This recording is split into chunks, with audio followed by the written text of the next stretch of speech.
there. This is my fourth edition of the commentary on Quality by Robert M. Pirsig, On Quality, An Inquiry into Excellence by Robert M. Pirsig, edited by his wife, Wendy K. Pirsig. So I'm going to read the introduction, which is called The Right Way. And this is all Robert Pirsig. It's rather long for this series, so this might take a little while.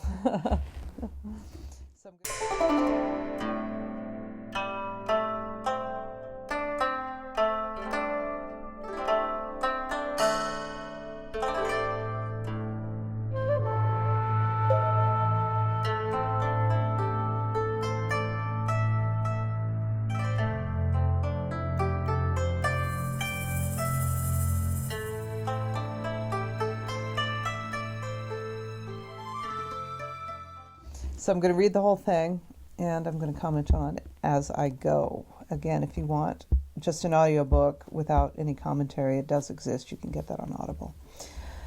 All right, so I like this, and I'll tell you why. This will be revealed why I like this in just a second. The Long Road to Zen in the Art of Motorcycle Maintenance.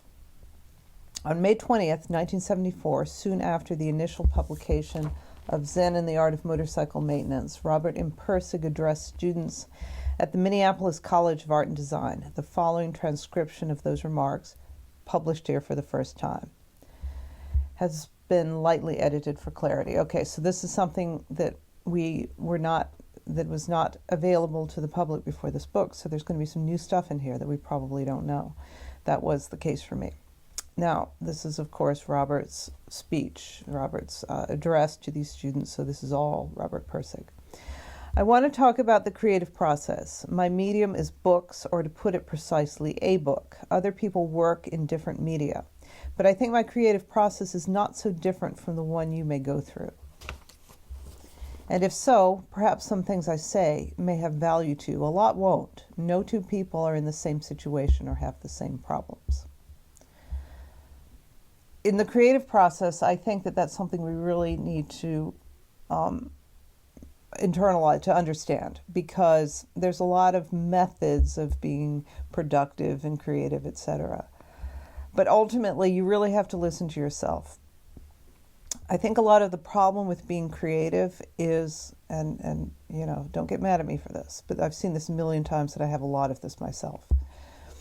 You fall in love with the idea of being creative, of being productive, of producing something of importance. And your motivation isn't necessarily the process itself, and it has to be, if you want to be motivated, if you want this creativity to carry you along, you can't do it for any other reasons other than manifesting an analog of the quality event.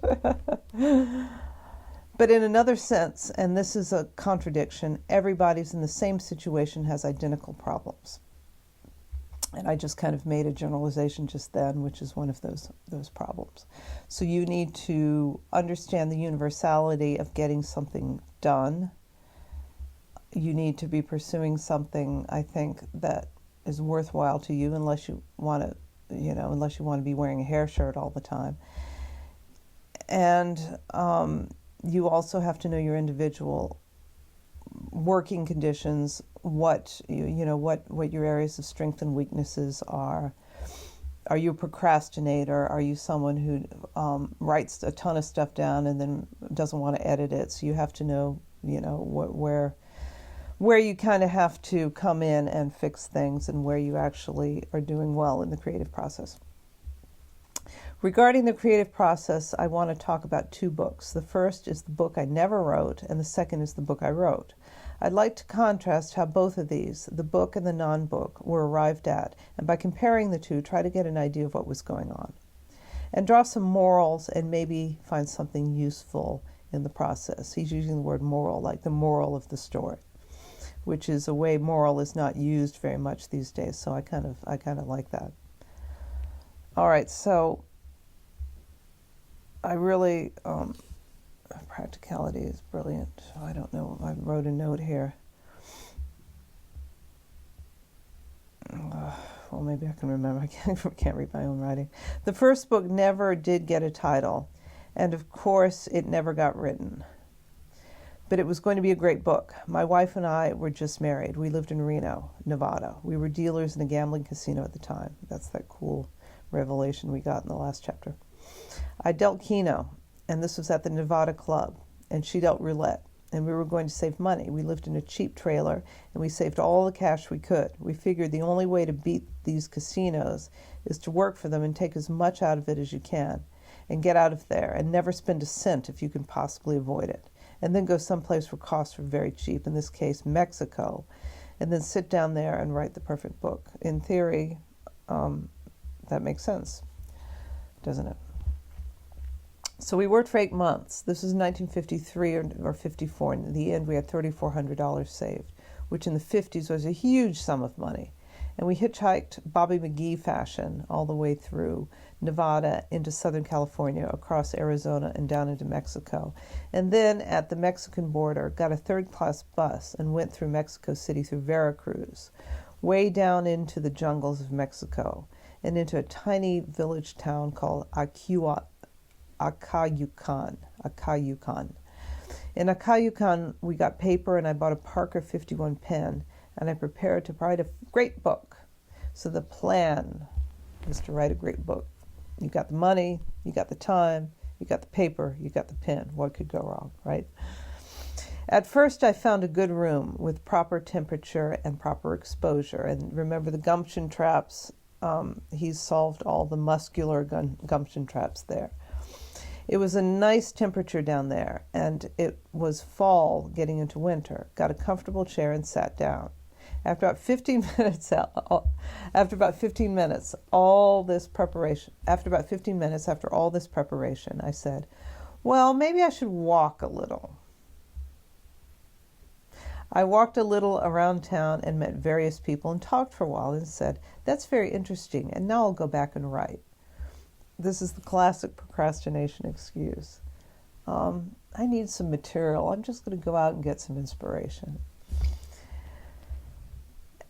And I went back and I spent maybe an hour or 2 hours and really was beginning to get sort of frustrated and not willing to admit that maybe I had come all the way down here for what wasn't going to happen. So I procrastinated on this and other things for about a week. And at the end of the week, I still hadn't written anything. I began to become gradually aware that something was very deeply wrong. That everything I'd set up, everything I'd come down here, everything I'd done to come down here wasn't right. It was the wrong situation. It was a wrong situation. I was doing it badly. And then at that time, an idea came along. Well, I'll build a boat. I'll sort my socks, right? And this struck me as one of the most brilliant ideas I'd ever had, of course, about that time, because that got me out of writing.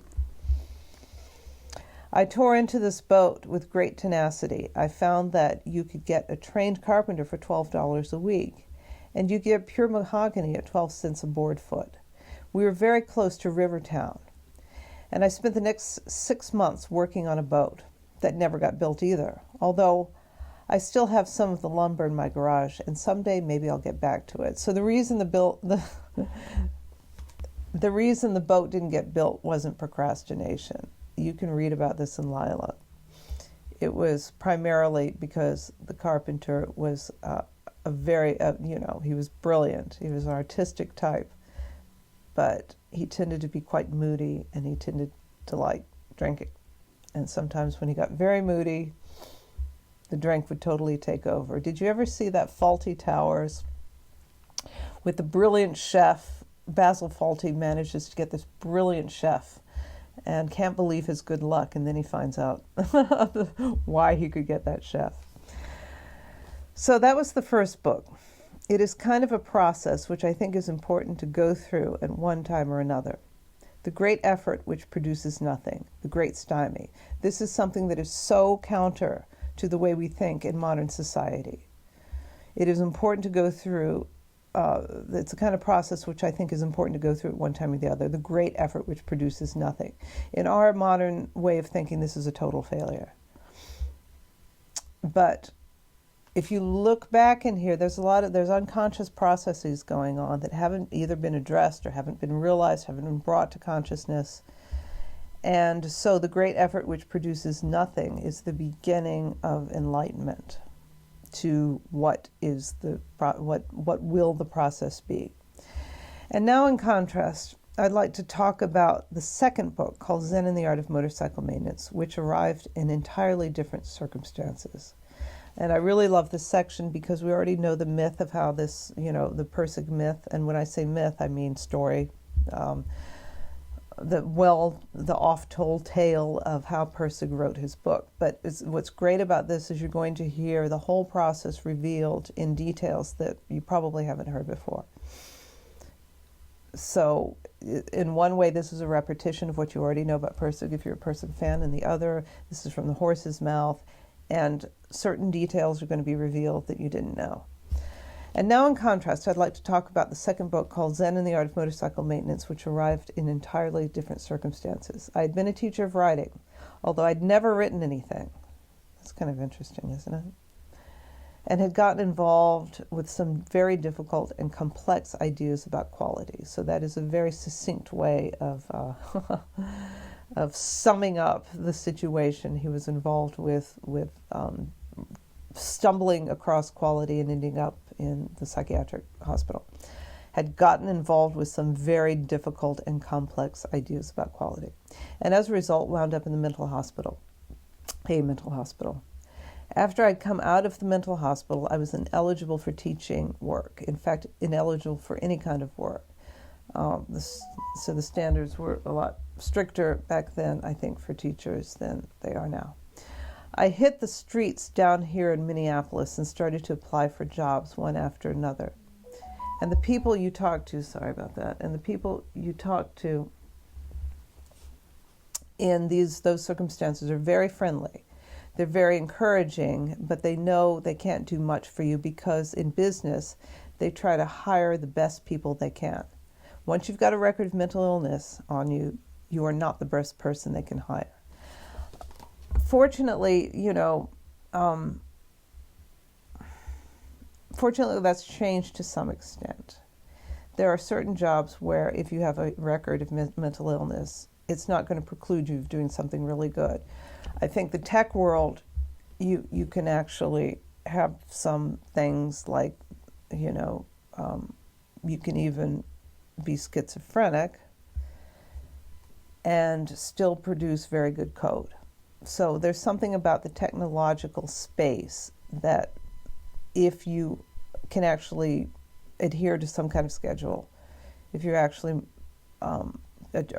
can play with the team, that shouldn't preclude you. And this is a lot better than it used to be. Like I said, it does seem like in some of the more humanitarian or pedagogic or social services spaces, maybe there should be a little bit more stringency about that. And I know that sounds like a terrible thing to say, and I'm sorry, but that's my opinion. They can get scared of people with that kind of background. So I was going through periods of great depression. Finally, one firm by accident forgot to ask me about my medical record, and I got a job there.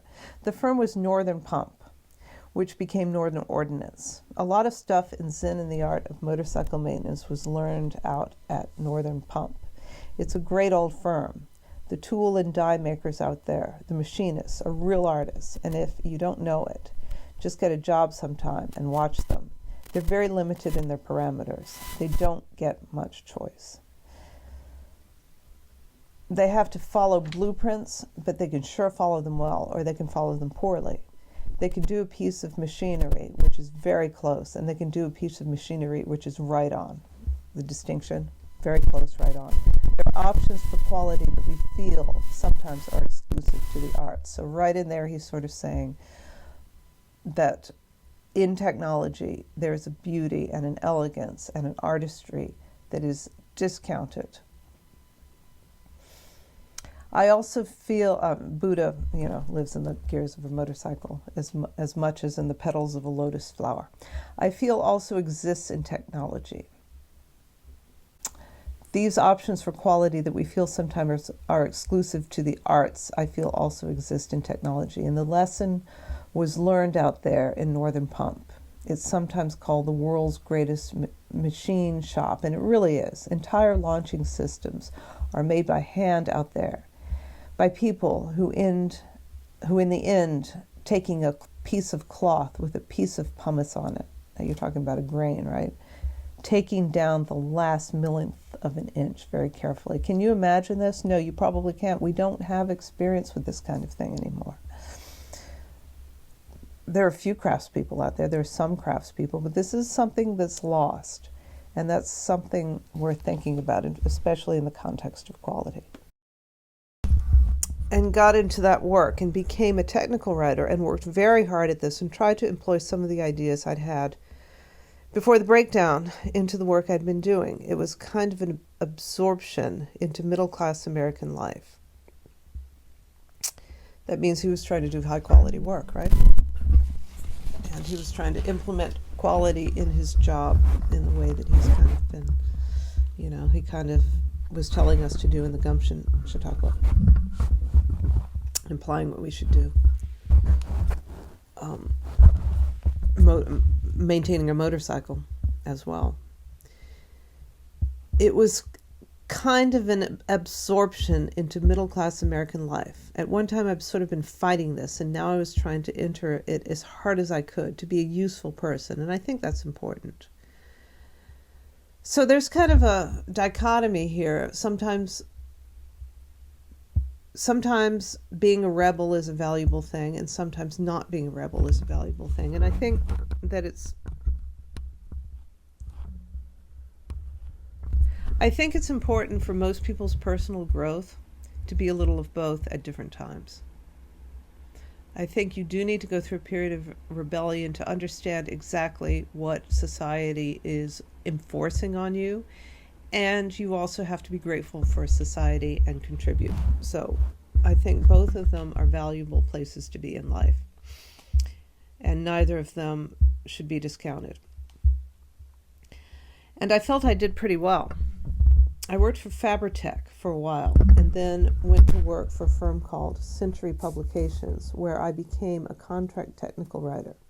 This is a person who fills in when there are overloads. They used to call us rent-a-bodies and sometimes, or the Kelly boys.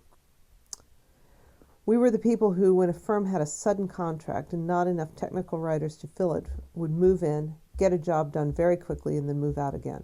We got better pay, and we were very free. It was kind of a nice life, a journeyman tech writer life. I guess that's what you call a gig worker, right? A journeyman. Maybe we can call gig workers that again. This I was doing at about 66, 67, 68.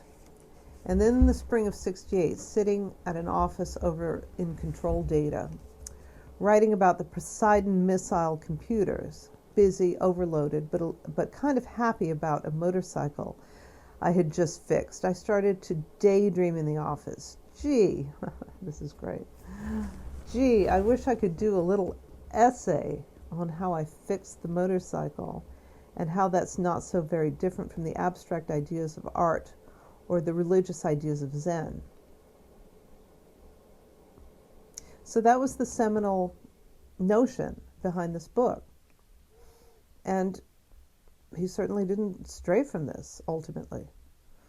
A friend of mine, John Sutherland, owned a motorcycle, and we used to go riding in the country from time to time. And he had been talking about a book called Zen and the Art of Archery. I should talk about that book on this channel. I'm going to do that pretty soon.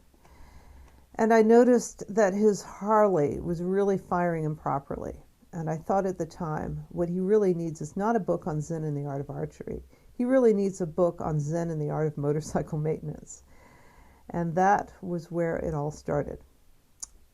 And remember, John was the guy who was involved in that whole initial experience with Bob and getting involved in Zen as a practice. I want to emphasize that when that idea came, there was no preparation for it. It arrived out of my own circumstances rather than out of a deliberate desire on my part to sit down and write. I wasn't being separate from what I was doing. This was arising out of what I was doing. This idea is extremely important to Pirsig's philosophy. It's extremely important to both books. And it's something that I was talking about earlier. When you have a creative desire, if you are coming at it from the idea of being a writer or the idea of being an artist because you have some talent or whatever, that might not be exactly, that might be part of it, but that might not be exactly the ground for where you should start. If you have some talent, that's great. But if you get some kind of materialistic idea of what an artist is and you decide to fulfill that, you might be in for trouble. And a lot of this essay is about that, I think. At the University of Minnesota, I had a teacher named Alan Tate. Excuse me. He taught poetry there and was quite a famous figure. I had been in India, and I bought in a very beautiful, I thought, essay on an Indian man who used to talk to the crows while he worked. I knew enough Hindustani so I could pick up his voice and get down some of what he was saying. I thought I would write a nice story about that. When I was done, there were almost tears in my eyes. I thought it was so beautiful. So I turned to Alan Tate and expected great smiles of appreciation, but his answer was, "What do you want to write about all that exotic stuff for?" He said, "Write about what you know. If you write about what you know, and know personally and know deeply and know better than anyone else, that's going to be plenty exotic to everybody else."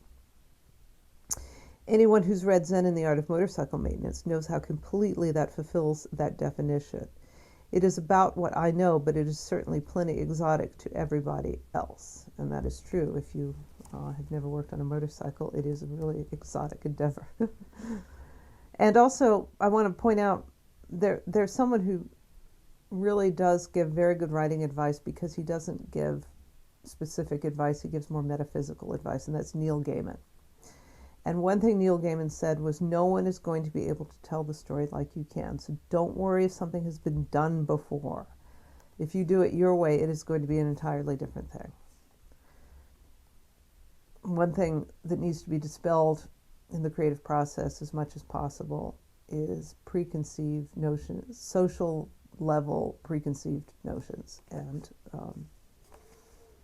this is one of them. He's got this, Bob goes into it, I've got this very exotic story because artists tell interesting, writers tell interesting, exotic stories, especially those who, have traveled. And he didn't really know India as well as he knew motorcycles, let's just say. Now, to get back to the thread, once I had the original idea, I started to do this essay, which was just going to be a simple little kind of clever tongue-in-cheek thing on Zen and the art of motorcycle maintenance. I expected it to take about 2 or 3 weeks at first. Funny. As I got into it, it became apparent to me that there are some very deep problems here. First, you can't really get from Zen to motorcycle maintenance very fast. Before you get there, you find there are underlying problems that are very deep and seem to get deeper and deeper. And so gradually, I began to discover that I was on to more than I thought, and that this essay was turning into something quite a bit bigger. I sat down and had to devise a way of keeping track of what were now very rapidly proliferating thoughts. And I imagine that was the case because the notion of putting a specific action into the rubric of a specific spiritual practice, just think about trying to do that just right off the bat, and how much that would open up for you if you were to do that, and how many other things you could look at through the lens of the spiritual practice, and how you determined what the spiritual practice actually was, especially something like Zen, which a lot of times is somewhat ambiguous. Normally for a small article or small essay, you'd use an outline. But you find that when you start getting into something big, the outline gets crossed out so fast that it becomes unstable. Very true. That is very true. That happens to me. That certainly happens. Anyone who's written anything at all complicated has run into that. What I did for this particular outline was something I'd learned to do in technical writing. And okay, now so remember Lila, I think this is chapter 3, where he talks about his writing method. Here's where he's talking about it. I'd learned to do in technical writing, and that was to put down each idea on individual slips of paper and then compare them to see which one went first. So my outline was always in a series of slips that went on one after another. This is just a technique, a gimmick, you might say, but it turned out, I think, to be a technique that gives Zen in the art of motorcycle maintenance a great deal of its complexity, its fundamental sweep and wholeness, and its unification. If you read Zen in the art of motorcycle maintenance, you are amazed and baffled at how he can hold this all together, how he can hold these different concepts and then have them relate to each other. So this is using this technique as a technique, I think is worth a shot. The reviews I've read all seem to regard this as some great act of creativity. Yeah, when you read it, you think, oh, what a genius, how could he do this? He did it because he's so smart and he has such good working memory that he can just hold all these ideas together. But here he's telling you his technique.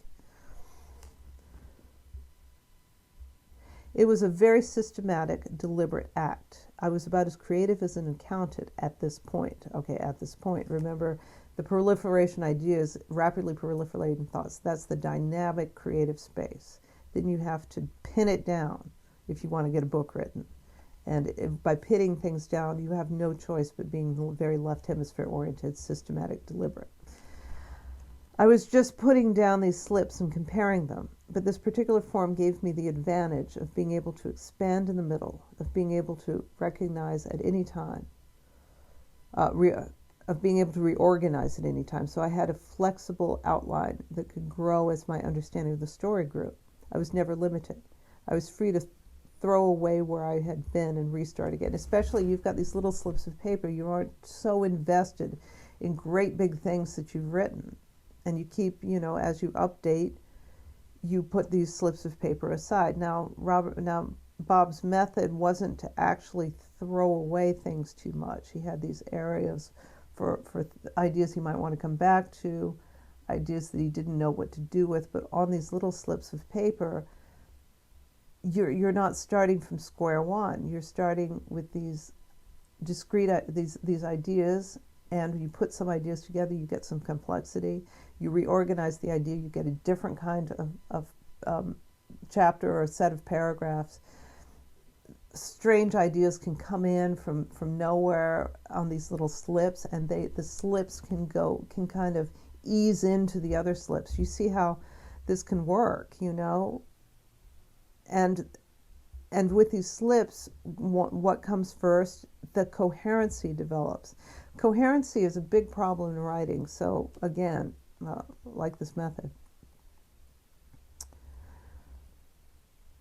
I was free to throw away where I'd been and restart again over and over again with what was coming in new. And I'm sure that in any creative project, you can't really perceive what the end is going to be unless it's a very small thing you're doing. I think that's very insightful. I don't need to go into that. It's obvious what he's saying. I think the advantage of this particular device was that it kept me open. It always kept me flexible. It always gave me a kind of hollowness. Remember throwing out the old tea in Lila?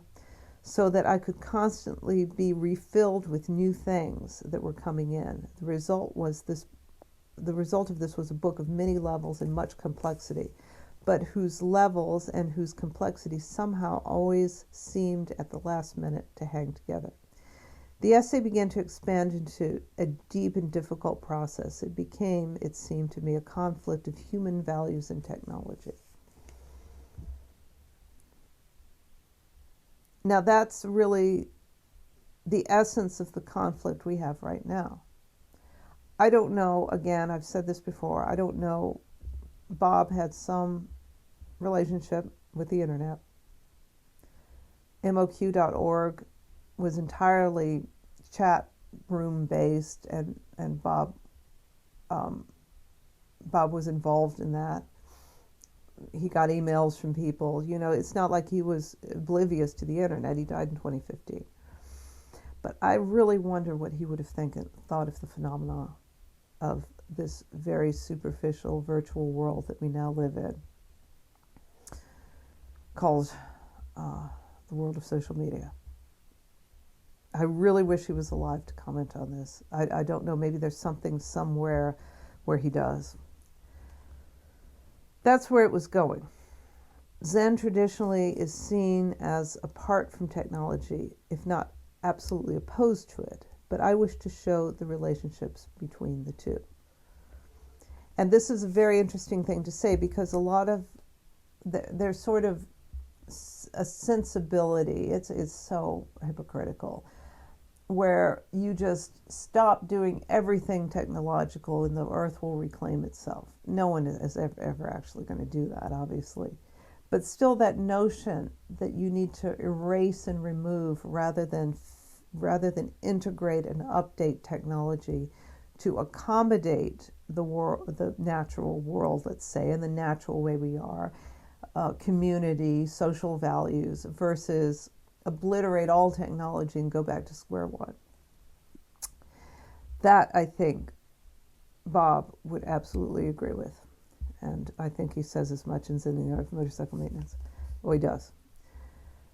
But I wish to show the relationships between the two. I began to see that what I was going to have to do was relate human values to technological values and try to perform a uniform base by which one could get from one to the other. This got me then deeper and deeper and deeper into philosophy. I had not known that I was going to arrive at this kind of deep essay, but somehow I have a feeling that there was this well of subconscious thought that was driving me toward this. The whole experience that had brought me into the hospital was now showing itself to be relevant to what I was now writing. So by leaving myself open and drawing upon the subconscious forces, I was gradually seeing that my whole life was starting to come out through this tiny little essay that I originally started. And okay, so two things I want to say about this. Remember that his memory was obliterated, so this stuff does become subconscious to him. This quality work that he was doing does become subconscious. And one way that it absolutely has to come up is because you're talking about human values and technological values. So what do those two have in common? Well, they have value in common. So how do you relate the two? You're only going to be able to relate them. They're so different. You're only going to be able to relate them with what is good. And so you have to find the good in human values. You have to find the good in technological values and see where they pair up. And that means that you have to figure out what the good is and how to get to it.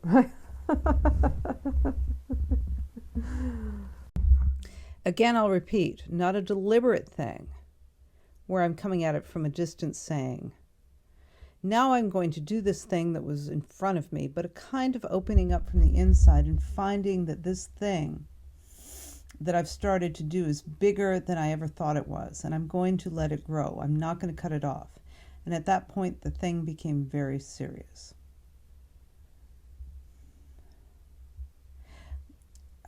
There is so much in this approach that is so undervalued in this day and age, when what we do is we have goals and we have a preconceived notion of what those goals are, and we try to go for them, especially in an era in which images and representations and specific ways that things are supposed to be, these images, let's just say Instagram, right? We're barraged with Instagram images all the time. And then we say, I am going to achieve this thing that I see on Instagram. I know that sounds a little facetious, but you know what I'm saying. So there's something in this approach that is somewhat unavailable to us as a kind of wisdom practice, you could say. Does that make any sense? If you have the sense that something should grow and you let it grow, that is a way of tapping into the the trajectory of quality that you're not going to be able to do if you have some idea of what you should do and then try to achieve that idea. And earlier he was saying you can do this if the thing is very small, but otherwise forget it. Of course, nobody understood what the hell I was doing at the time, and this was starting to create real problems because I was beginning to get just a little bit obsessed. I think it was that's Pirsig saying he was getting a little bit obsessed. I think his family thought that he had been very obsessed for a long time. I began to feel an importance. This was starting to be a way out of past problems for me. It was going to be a new way of relating to people. Now, doesn't that make sense? There is an interface that the Zen and the art of motorcycle maintenance is. It's a fabulous interface between, I'm not going to say a tortured genius because that's just a little bit too superficial, but between someone who has really had a deep insight into the nature of reality as such and manages to convey it in a way that a lot of people like, right? A new way of relating to people. That's what I would say. So now I became very difficult to deal with, and as my wife and kids would tell you, I was very uncommunicative. I would just go to my room and sit and think. I wouldn't talk to anybody. At work, I would get what I could get done on the job, and then devote the rest of the time to these obsessive thoughts, which were growing and growing and snowballing all the time.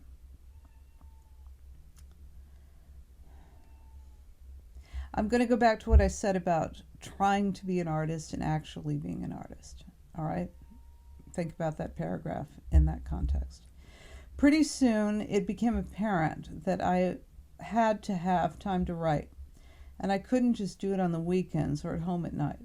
And so I said, I've got to get up in the morning and do this before I go to work. So I talked to my employer. Okay, so most of you who know a thing or two about Pirsig and who read the introduction of Zen and the Art of Motorcycle Maintenance know about this or listen to the interviews on NPR and BBC, or rather NPR, about Zen and the Art of Motorcycle Maintenance, which this book is more oriented to, let's just say. Know that he got up in the morning and worked for 4 hours. Now, I always thought he went to some coffee shop, but it turns out he's going to this office that Stu Cohen over at Century Publications gave him. And he was kind enough to allow me to use an office that he had there. He gave me a special desk and said, put all your stuff in there and don't tell me what you're doing. I don't want to hear about it.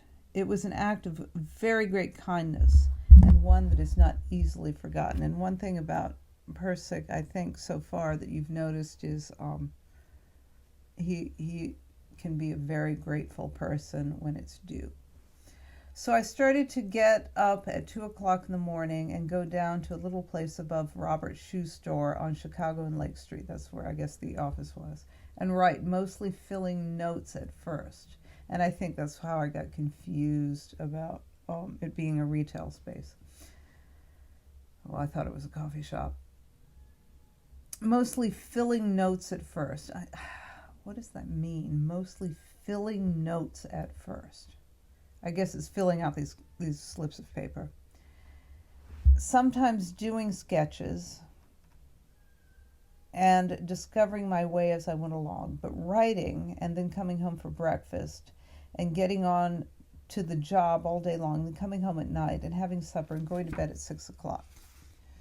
This created some terrific problems, of course. The kids were justly impatient with the idea that they should be quiet at night. It was a hardship on the whole family. Great arguments proceeded, and I finally just checked out of the house and found a $10 a week room down on 10th Avenue in Chicago or somewhere in a very low price section of town. I'm mixed as to how to think about his impact on his family, because nowadays, if you have a dual income, high power couple, say in Washington, D.C., where I live, this is the norm.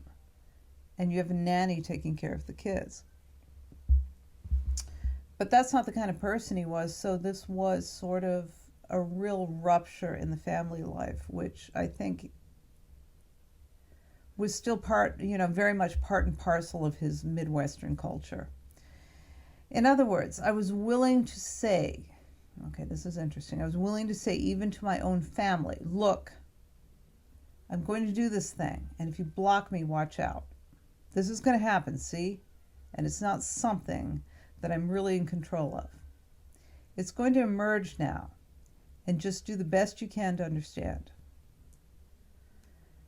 After a short time, while I hardly had any contact at all with my family, my wife began to understand that this was a very serious thing, and she made allowances, and the kids made allowances. So again, it kept growing and growing and growing.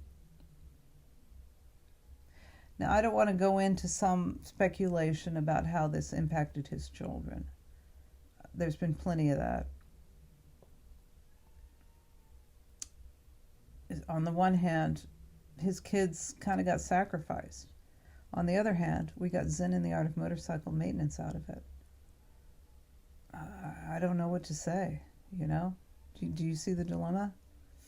However, some of the effects were very hard, particularly on Chris, who you may remember from the book. He was feeling very bad and very separate from all of us. And so I thought, well, this summer, when I have a vacation, when I'm done with the work at Control Data, I'll take him on a motorcycle vacation. I'll have a chance to think about some of these ideas. So I did this with John and Sylvia Sutherland. We went out to Montana, over Oregon, and down to San Francisco, and from there to Los Angeles and back.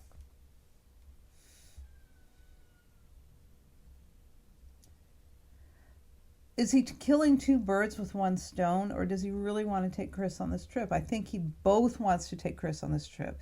Remember in Zen and the Art of Motorcycle Maintenance, there's sort of this divide, and again, they criticize, the parenting style, but there is a serious desire to be a good father to Chris in that book, even though he kind of can't,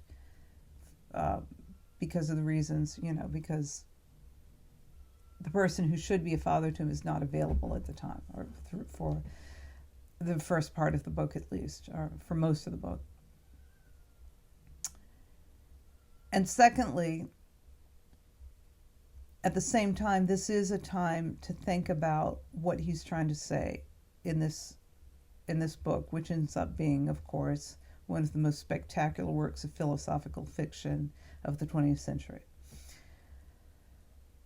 At the time, the problem that was bothering me most about the writing was that, although I'm speaking out of the heart, it comes out on paper like somebody's talking from a pulpit, pontificating, like most Twitter posts, right?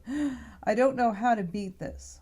Whenever you write your private personal thoughts and put them in essay form, and someone else reads them, the vision that the person gets is that you're sort of high and mighty and talking down. I really wanted to avoid that, but I didn't know how to avoid that problem. Again, like nowadays with Twitter, most people want to, have that position. The humility expressed here is interesting in contrast to that, and maybe that kind of gives us the idea that humility is one of the things that is lacking in the modern age, in the information age, in the internet age. I didn't know what the answer was until we got to Los Angeles on the motorcycle. That's at the very end, right? And this is sort of where Feeders really comes out. In the middle of Hollywood, I thought, why not put the whole blessed essay in the mouth of a narrator who is on a motorcycle trip? Then we got another dimension to the entire story. Now we no longer have a person talking from a pulpit. We have a person out in front who, in the open, in real life, a person who has errors, yes, he had plenty of those, who has failings. Yes, he had plenty of those. Who has weaknesses. Yes.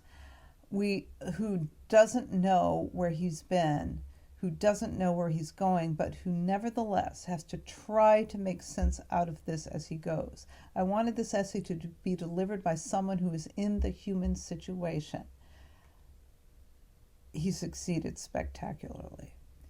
And so that became the basic format of Zen and the Art of Motorcycle Maintenance. At that point, you can see the book as it now stands. Now, there's one thing again, these characters were vulnerable. You knew how smart he was. In that sense, he wasn't vulnerable, but he was totally vulnerable. He was in a human situation, continuously barraged with dilemmas.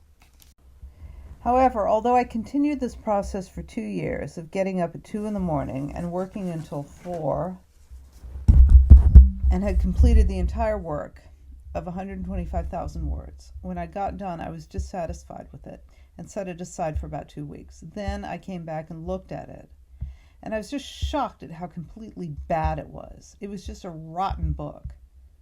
This is common to all the arts. This is common to all the arts.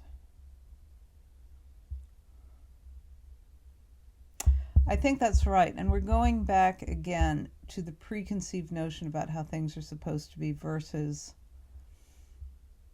allowing them to come up from the bottom up. And I don't know what the solution to this is. He does figure out a solution. We're just about to read about it.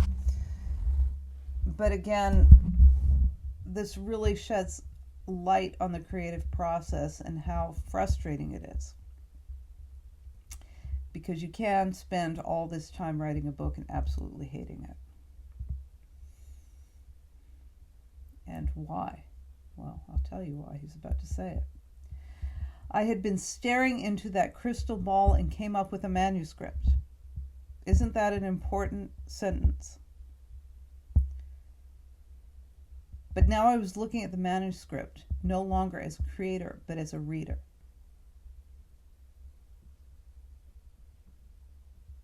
And the reader, of course, has an entirely different picture than the creator does. Why is that an important sentence? Because the crystal ball is not a totality. It's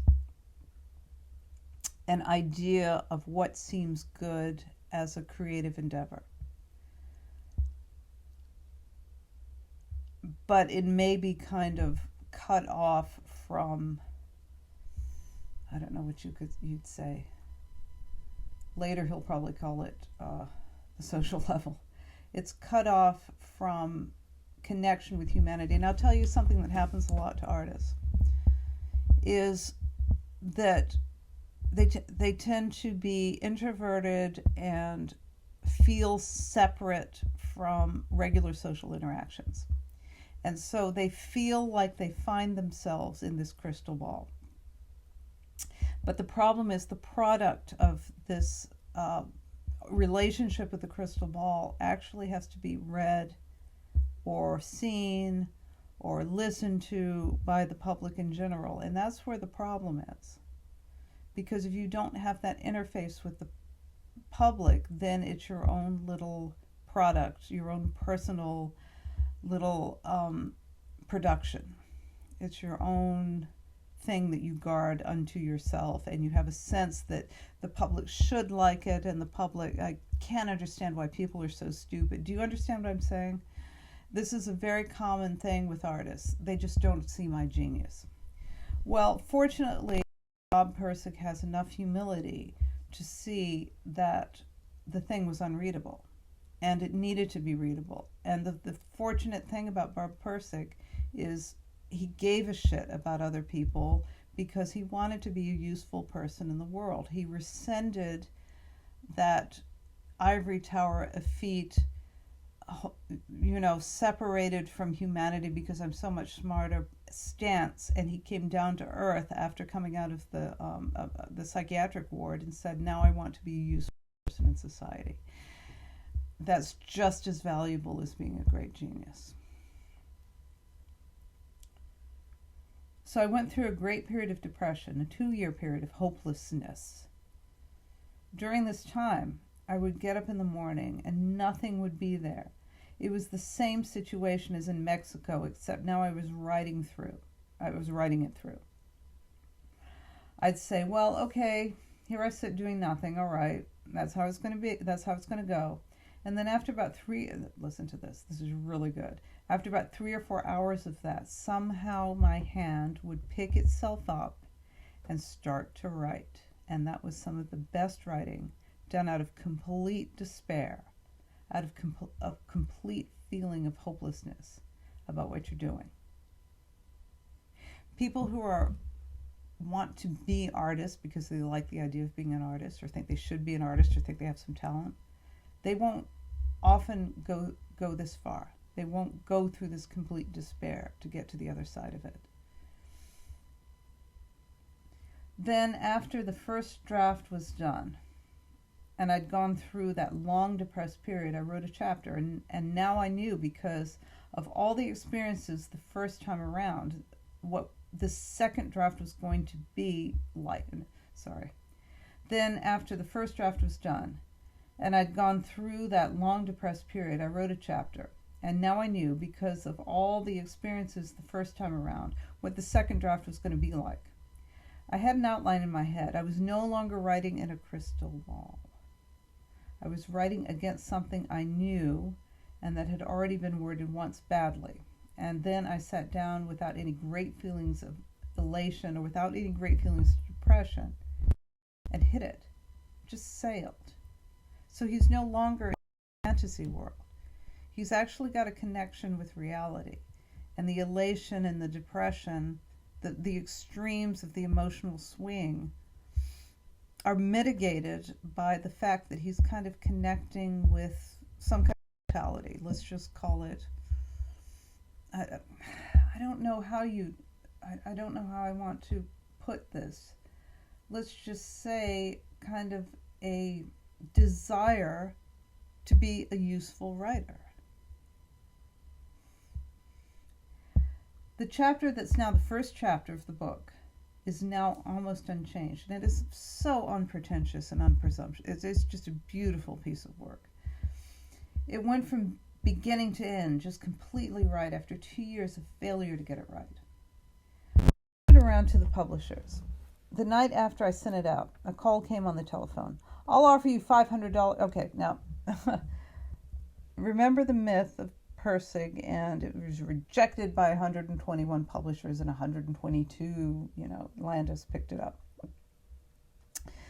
That gives the impression this is what we think. He wrote the book, whole book, he sent it out, and everyone hated it except for this one guy. This is what really happened, and this is what's interesting about this essay. So that's what I did. I took a leave of absence, and for the next 2 years, I worked on this manuscript with great feelings of confidence that something was happening. There were a lot of family problems that continued at this time, but somehow I had the feeling I was winning all the way, that these were obstacles I could overcome. I said at the end of the first chapter that it was downhill from there on. Of course, it was a 2-year hill, but it was downhill once that central feeling was there. So the central feeling is kind of, in the context of the metaphysics of quality, that central feeling means that things have lined up, that there's harmony, that you see the track ahead. And I think we all know what this feeling feels like, but I think in a way we ignore it. Again, one thing that the Zen and the Art of Motorcycle Maintenance kind of tries to direct you away from is some kind of preconceived notion about where things should go. And the whole experience of the first draft is sort of an enactment of that, of what happens when you have an idea about yourself as a writer. But the good news is that whole experience, which yielded nothing in terms of the original goal, gave him this central feeling. Chapters were written one by one. My wife, who had been so hostile at first, was now completely thrilled because she could see the chapters were coming up too. She is a writer, and she herself is a writer and a very good one. She used to get frustrated because she'd finished chapter 2 and suddenly realized there is no chapter 3. I love this part. Chapter 3 is just walking around the house here, doing nothing. So she'd say, get busy, get on chapter 3.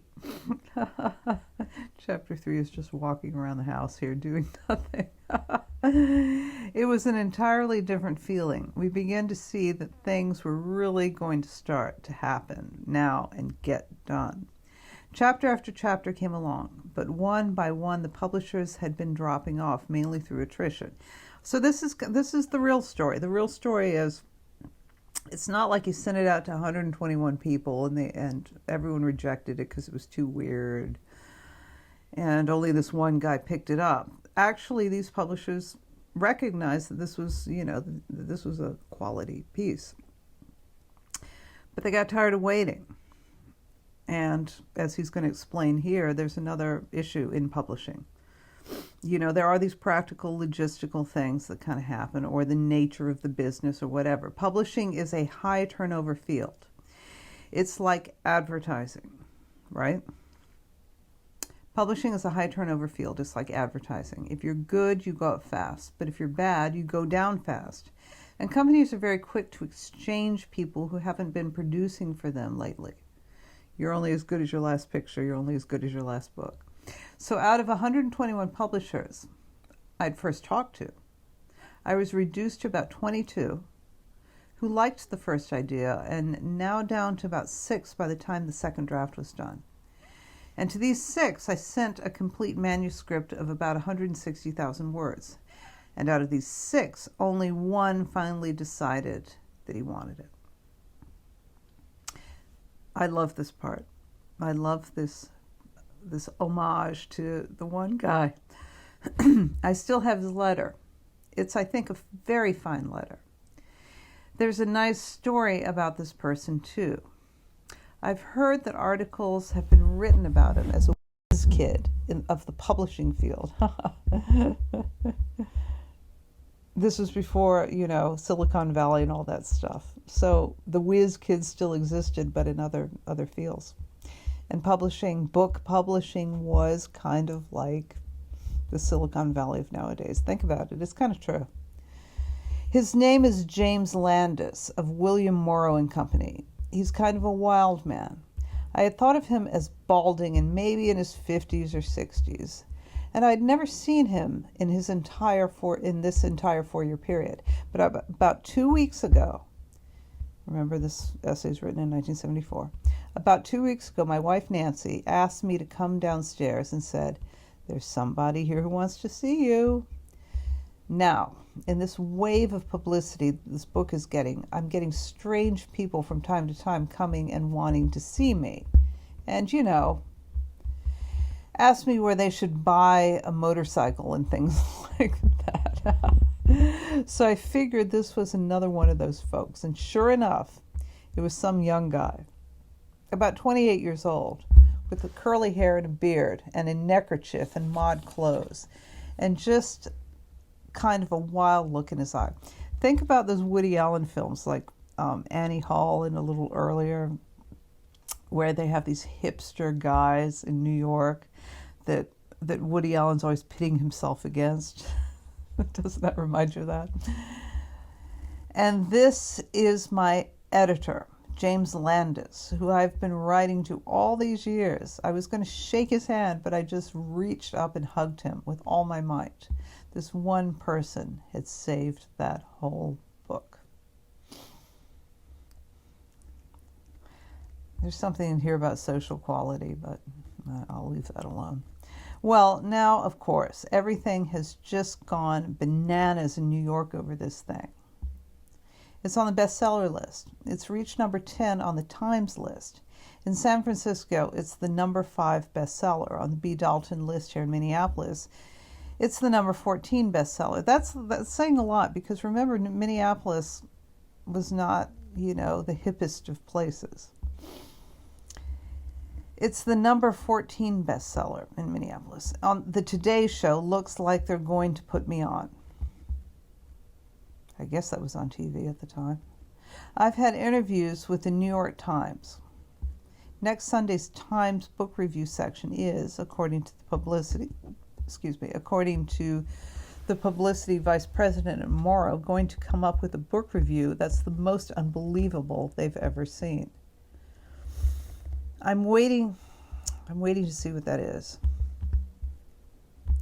I think I've read that book review, but I can't remember it. So now is a good time to go back. And this is another thing this book kind of might prompt you to do, is go back to some of this, the archives, some of the historical, or me at least, some of the historical material around Zen and the Art of Motorcycle Maintenance. I'm waiting to see what it is. I think it will probably be quite wild. We don't use that word much anymore. All the reviews have been raves except for a little one in Publishers Weekly. I think I want to read that too. This is me talking. But outside of that, everyone has been overwhelmingly favorable, and my life has just changed completely. That's why I'm here.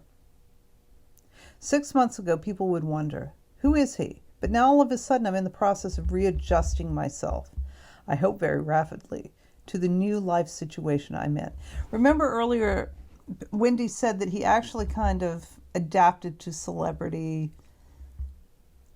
in a favorable way. He kind of liked it. He kind of liked the fact that this book had a lot of impact. It's worth reflecting on the entire celebrity section in Lila when you think about this. Phaedrus has a kind of ambivalent and almost hostile view of celebrity, except for the fact that he doesn't, except for the fact that when he goes to New York, he can stay at a nice hotel, right, and, entertain Robert Redford. But it seems like Robert likes celebrity better than Phaedrus does. And I think this is an important thing to remember about the Phaedrus-Robert dichotomy. Phaedrus is not Robert, and Robert is not Phaedrus. Phaedrus is an alter ego, and it's kind of a narrow band of the full Robert Pirsig, Bob Pirsig. So when you think that Phaedrus is speaking for Bob Pirsig, he's not. He's speaking for a part. He's speaking for the high country. He's speaking for the intellectual level of Bob. Bob is a complete person. 6 months ago, people would wonder, who's he? But all of a sudden, I've read that already, sorry. I can't complain. And maybe I can do something this way that I couldn't do before. I used to have a lot of wild ideas, and everyone knew it and kind of said, oh, there goes that guy with wild ideas. But now, because of the book, I find sometimes people listen. The ideas aren't any less wild or more wild than they were before, but I seem to be able to accomplish things I couldn't before.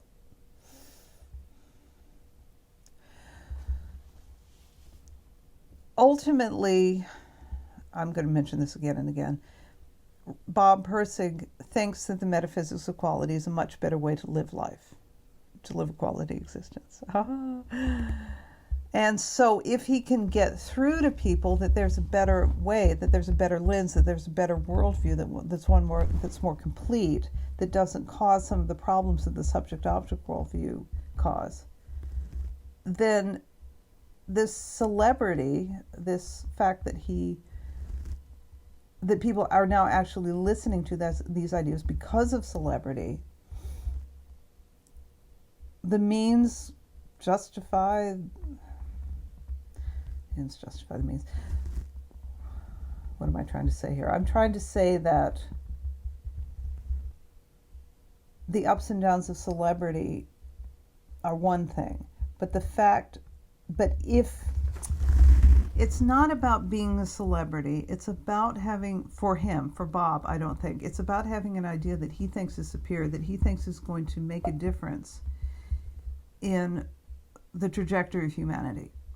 And if celebrity is going to help him accomplish that, so be it. He may like celebrity on a lower social level, but on a more social intellectual level, this is a method of conveying something superior, something of higher quality, a better worldview, a better lens. That's about what I want to say about the creative process as I've seen it and have gone through it in the terms of these two books. The first one, in which I saw the book, okay, this is really important. This sums up a lot of what he was saying in The Art of Motorcycle Maintenance. The first one in which I saw the book as something separate from myself, something I was going to do, preconceived notion, execution. I was going to be a writer. You see, I was role-playing the thing. Subject, object. The second time, I wasn't being a writer. I was responding to a real need, and I was going to write that book whether I was a writer or not. This is quality in action. This was a very important thing to learn. Let it come out of you. Don't be apart from it. This is a hard lesson for us to learn too, especially in this day and age where these role-playing notions are probably worse than they've ever been. Sometimes I could watch my hand move. It was almost like automatic writing or spirit writing. Automatic writing or spirit writing. That way of doing things is the right way,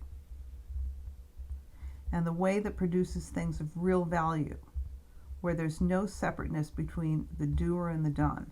When that happens, you know it. You just feel it. It's just wow. It's a whole other thing. But it takes a long frustration to reach it. All right, I'm going to read that again because this particular thing that he's saying is so important.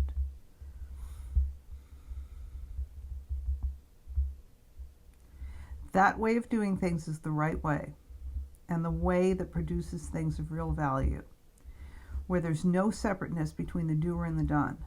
When that happens, you know it. You just feel it. It's just wow. It's a whole other thing. But it takes a long frustration to reach it. Doesn't that remind you of spiritual practice, of all the stuff we go to get to a place of peace? There's no difference in spiritual practice and what he's talking about. So I hope that makes sense, and I will see you next time.